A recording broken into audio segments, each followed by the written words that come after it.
श्री त्रिपुरसुन्दरी सुप्रभातम्।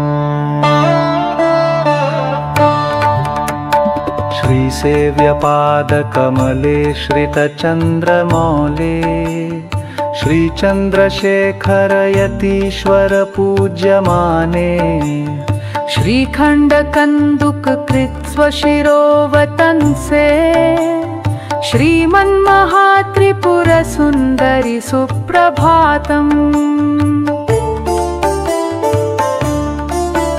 उत्तिष्ठ तुङ्गकुलपर्वतराजकनने उत्तिष्ठ भक्तजनदुःखविनाशदक्षे उत्तिष्ठ सर्वजगति जननि प्रसन्ने उत्तिष्ठ हे त्रिपुरसुन्दरि सुप्रभातम्।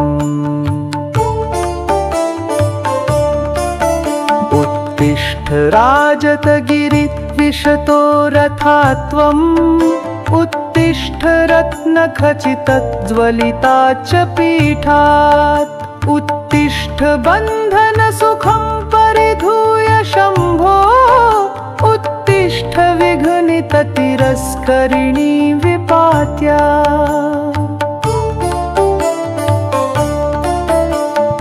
यत्पृष्ठभागमवलम्ब्य विभाति लक्ष्मी यस्या वसन्ति निखिलामराश्च देहे स्नात्वा विशुद्धहृदया कपिलासवत्सा सिद्धा प्रदर्शयितुमिह नस्तव विश्वरूपम्।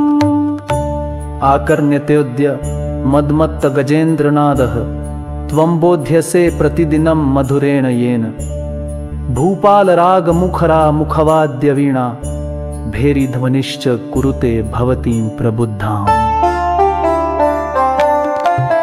त्वां सेवितुं विविधरत्नसुवर्णरूप्या खाद्यम्बरैकुसुमपत्रफलैश्च भक्ता श्रद्धान्विता जननि विस्मृतगृह्यबन्धा आयान्ति भारतनिवासि जना सवेगम्।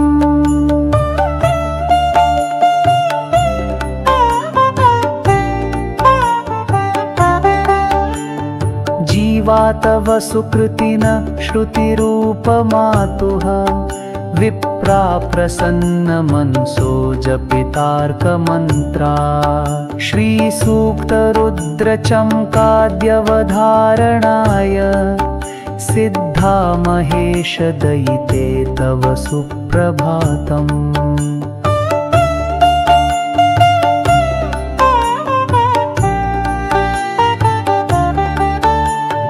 फालप्रकाशितिलकाङ्कसुवासिनीनां कर्पूरभद्रशिखयात दृष्टिदोषम् गोष्ठी विभाति परिहर्तुमनन्यभावा हे देवि पङ्क्तिशय्यन्तः सुप्रभातम्।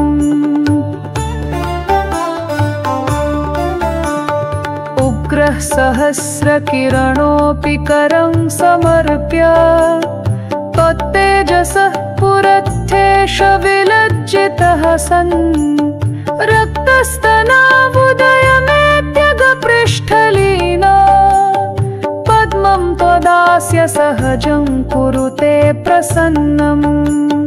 नृत्यन्ति बर्हनि वर्षिखिनः प्रसार्य गायन्ति पञ्चमगतेन पिकास्वरेण आस्ते तरङ्गततिवाद्यमृदङ्गनादः तौर्यत्रिकं शुभमकृत्रिममस्तु तुभ्यम्।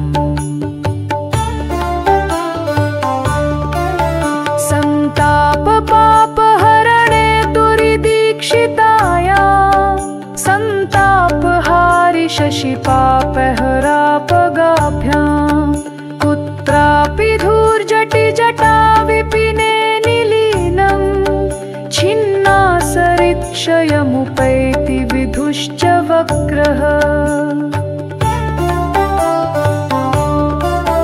भुक्त्वा कुचेलपृतुकं ननु गोप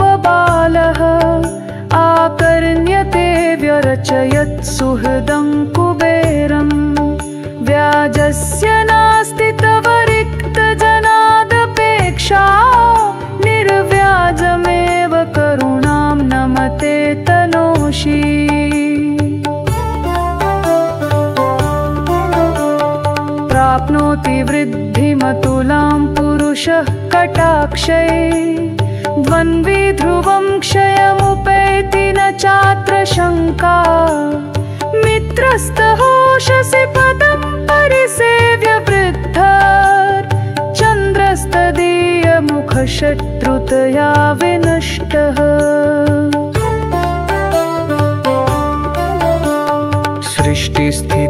सृष्टिस्थितिप्रलयसाक्षिणि विश्वमातः स्वर्गापवर्गफलदायनि शम्भुकान्ते श्रुत्यन्तखेलिनि विपक्षकठोरवज्रे भद्रे प्रसन्नहृदये तव सुप्रभातम्